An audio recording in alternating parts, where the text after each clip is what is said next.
Rain on the brim, cold through the leather. Someone is watching. Don't look up. Don't look up. Most people assume the spy game started with the Cold War.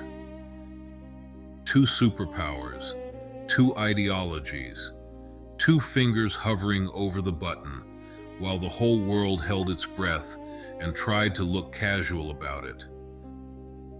But here's what the Cold War didn't get: a beginning. Because by the time that particular drama opened, the stage had already been built. The props were in place. The cast had been rehearsing for 30 years. They'd spent the entire 1920s building the machine. In this story, you are stepping into the decade that turned shadow work from a wartime improvisation into a permanent global profession. The decade that invented modern espionage. And like all great origin stories, almost nobody saw it coming. Before the Great War, espionage was largely a gentleman's game. Courier networks, human sources, the occasional borrowed letter, and a borrowed identity to go with it. Governments maintained small intelligence bureaus the way a sensible household maintains a fire extinguisher, useful in an emergency, slightly embarrassing to actually need. Then came 4 years of industrialized warfare, and the math changed permanently. By 1918, intelligence wasn't a luxury tool pulled out in wartime. It was a foundational instrument of state power. Britain had MI6. The French had the Deuxième Bureau. The Americans, characteristically late to the party but enthusiastic once they arrived, were building the organizational infrastructure that would eventually become their own permanent apparatus. These weren't wartime emergency measures being wound down. They were permanent institutions being professionalized. And professionalization in espionage, as in any other field, means one thing above everything else. It means developing a methodology. The 1920s intelligence services began codifying what they'd learned under fire. How to build a cover identity that would survive scrutiny. Not just a false name, but a legend, a complete documented life. How to communicate securely with agents in the field. How to move information from one hand to another without either hand being seen. How to recruit assets inside hostile organizations without the hostile organization noticing it was being hollowed out from within. They called this body of practice tradecraft. It's still called that today. The men who developed it in the 1920s were not romantic figures. They were largely careful bureaucrats with a talent for structured deception. They had filing systems. They had meeting protocols.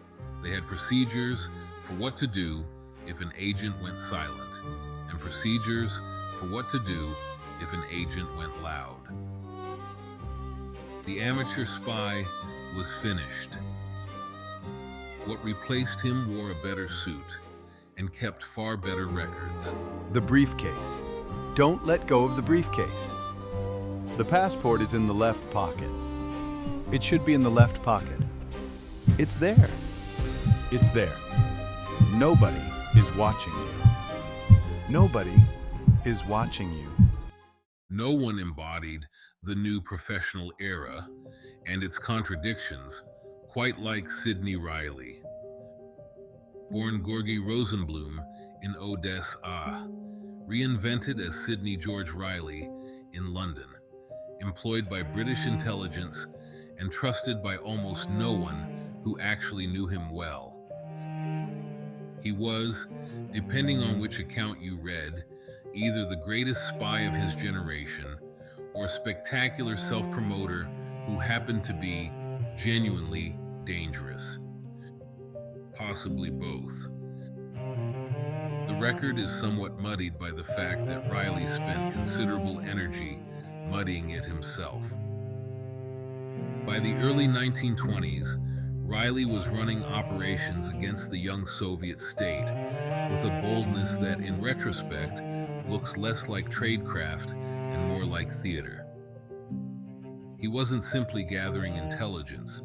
He was attempting, with MI6 support and a great deal of personal ambition, to destabilize and ultimately topple the Bolshevik government. He recruited anti-Bolshevik networks inside Russia. He moved money through cutouts and intermediaries. He operated under multiple identities simultaneously, keeping his legend straight with the practiced ease of a man who had been doing it for 20 years. His tools were the tools of the New Age. A false passport, in Reilly's case several, was the foundation of everything. Without a believable identity, an agent operating in hostile territory was simply a foreign national waiting to be arrested. With a properly constructed legend, employment history, personal correspondence, the right stamps in the right order, you were effectively invisible. An entire manufactured life carried in a coat pocket. For communication, Reilly and his contemporaries relied on methods that were simultaneously ancient and newly refined. Invisible ink, chemical formulations that dried undetectable on the page and required a specific reagent to reveal, allowed agents to write ordinary correspondence with a second message buried beneath the surface. A letter about business matters in Warsaw could carry targeting intelligence for London. The cipher pad handled what the invisible ink couldn't. When the content was too sensitive for even that level of concealment, one-time encryption keys were used. A pad of random number columns, each page used once and immediately destroyed. Mathematically unbreakable, as long as the pad itself stayed secure. Reilly understood something that the more cautious professionals around him sometimes forgot. In this business, the most dangerous vulnerability was never the gadget. It was the story. If the story held, the tools were invisible. If the story broke, nothing else mattered. He was right. He was also, eventually, the proof of it. The Soviets were not passive observers of Reilly's operations. The newly formed OGPU, the Soviet secret police, successor to the feared Cheka, had been studying Western intelligence methods with the attentiveness of students who know the exam is going to be brutal. And they had noticed something important. Western agencies had a weakness, not a technical weakness, not a procedural one, something more fundamental. They wanted to believe. They wanted to believe that resistance to Bolshevism was real, organized, and substantial. They wanted to believe that the Soviet state was fragile, internally fractured, on the verge of collapse. This wasn't stupidity. It was a reasonable working assumption given what they knew, but it was an assumption. And assumptions in intelligence work are doors left unlocked. The OGPU walked straight through. Operation Trust, launched in 1921, was a fabrication of almost architectural ambition.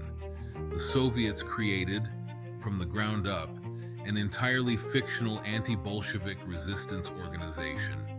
They called it the Monarchist Union of Central Russia. They gave it structure, membership, internal communications, safe houses, and a compelling story about its plans and capabilities. And then, they quietly let Western intelligence services discover it. Platform's clear. Keep walking. Gray coat, 12 o'clock. Don't make eye contact. Something's in my hand. Paper. folded. I'm already inside. For 5 years, the operation ran.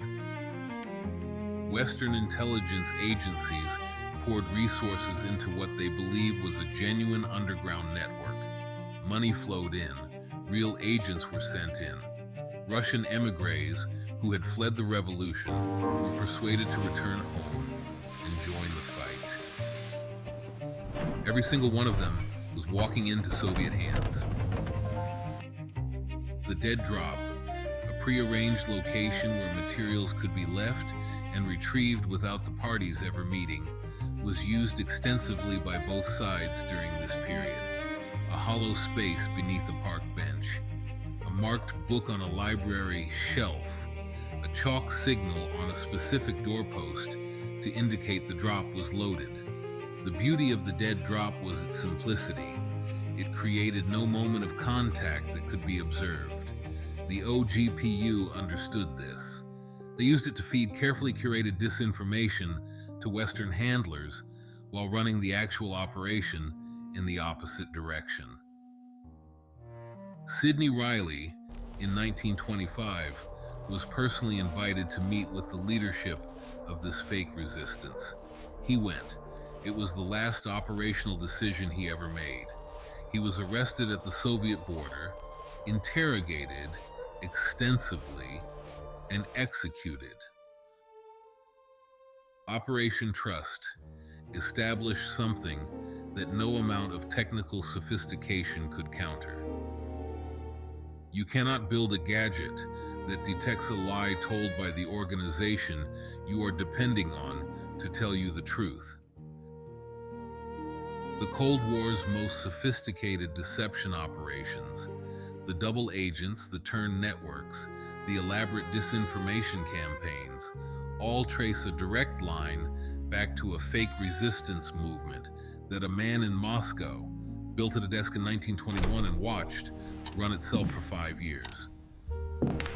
They didn't just defeat their enemies, they became them. Before we go further, if you're the kind of person who finds yourself watching a video about 1920s Soviet deception operations at this hour, you're probably exactly who this channel was built for. Night Shift Chronicles goes deep on the history that didn't make the textbook. If that's your thing, subscribe. Hit the bell if you want the next one delivered instead of discovered. We'll be here, waiting for you, where the good stuff lives. While agents were pressing forged passports against steamship gangplanks and leaving chalk marks on London doorposts, something was happening in the electromagnetic spectrum above their heads. For the first time in history, a nation could steal secrets without sending a single human being into a room. No agent to recruit, no legend to construct, no dead drop to maintain. Just a tall antenna, a trained operator, and an encrypted Morse signal drifting across the Atlantic like smoke. This was the birth of signals intelligence, what the professionals would eventually call SIGINT, and the 1920s were its critical formative period. Britain's Government Code and Cipher School, established in 1919, was by the early 1920s quietly intercepting and reading Soviet diplomatic traffic. This wasn't glamorous work. It was patient, meticulous, technically demanding labor performed by mathematicians and linguists in unremarkable offices. There were no gunfights. There were no dead drops. There were just messages, hundreds of them, arriving in encrypted form and departing eventually in plain English, carrying Soviet intentions and Soviet plans and Soviet secrets directly to British intelligence desks. It was working brilliantly. And then the British government destroyed it in an afternoon. You are inside the office. Hammers hit the door behind you. 1 blow, 2. Papers burn in the furnace. You feed more in, faster. Smoke stings your eyes. You can hear boots on the staircase. You feed in everything. The 1927 ARCOS Raid. ARCOS Limited was a Soviet trading company operating legally in London. British intelligence had reason to believe it was also operating as a cover for espionage, which, to be fair to British intelligence, it absolutely was. A decision was made to raid the premises. The raid found evidence of communist organizing activity and what appeared to be stolen British naval documents. It was, on those terms, a success. The problem was, what happened next? When Parliament demanded justification for the raid, a raid on a legally operating foreign business in London with sledgehammers, the government had to explain how it knew what it knew, which meant revealing, in parliamentary debate, that Britain had been systematically reading Soviet encrypted telegrams. Within weeks, the Soviets had changed their cipher systems across the board. The intercept operation that had been running successfully for years went dark overnight. Britain lost its window into Soviet communications and would not fully recover it for years. The intelligence gained from the raid was real, but finite. The intelligence loss from disclosing the capability was permanent. The lesson written into every intelligence manual that followed was blunt. Knowing the secret is only half the equation. Making sure your enemy never knows you were listening is the other half, and it's the half that keeps the lights on. It is a lesson that still gets relearned at great cost on a roughly generational schedule. By the late 1920s, the Shadow War had relocated to somewhere nobody had quite planned for. The economic boom of the decade had produced a problem, where, depending on your perspective and opportunity, corporate secrets had become worth as much as military ones. In some cases, more. Germany's chemical giant IG Farben had developed proprietary formulas for synthetic rubber and high-octane aviation fuel that represented strategic advantages of the First Order. The nation that possessed those formulas and the industrial capacity to use them would enter the next conflict, if there was a next conflict, at a significant advantage. Western intelligence services wanted those formulas. They sent people to get them. The toolkit crossed over without modification. The same pocket camera, small enough to disappear in a breast pocket, fast enough to shoot a technical drawing in seconds, that an agent used to photograph a foreign ministry document worked equally well on a factory floor. The false identity, developed for political operations, translated seamlessly into industrial cover. A planted agent in a German chemical plant wasn't a spy in the traditional sense. He was, on paper, a junior process engineer from Dusseldorf with impeccable references. The references were forged. The technical knowledge was real, because the operation required actual engineers who could identify what they were looking at. Corridor's empty. Stay close to the wall. Find the document. Photograph it. Walk out. Simple. Just simple. This was a significant evolution in tradecraft. Earlier espionage had largely been about access, getting close enough to hear or see what you needed. Industrial espionage required not just access, but comprehension. You couldn't photograph a chemical formula if you didn't know which formula was valuable. You couldn't steal a blueprint if you couldn't read one. Intelligence work had always required intellectual capability. It now required specific technical expertise. The implications for the following decades were considerable. The atomic secrets that would be stolen in the 1940s traveled along methods developed here. The miniature camera, the dead drop, the technical agent with a real-world cover. Los Alamos didn't invent the problem. It inherited it. The photograph in the passport. I don't remember his face anymore. Was it ever mine? Put it down. Put it down and walk out. The light's behind me now. Just the dark ahead. When the Cold War arrived, it arrived with infrastructure already in place.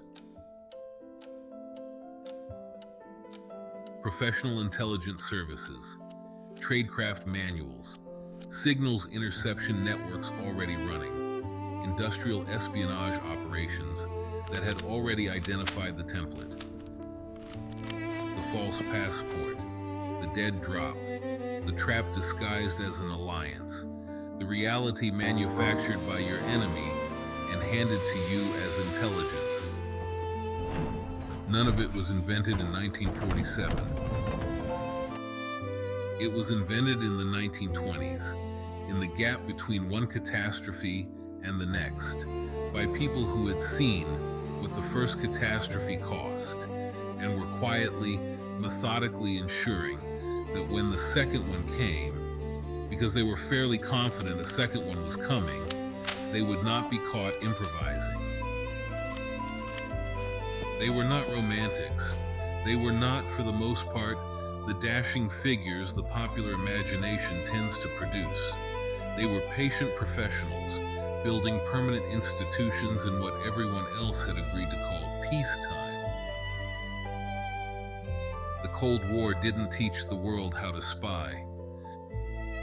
It just turned up the volume on a system that had been humming along in the dark for 30 years. Some things, it turns out, don't need a war to keep running. They just need the night.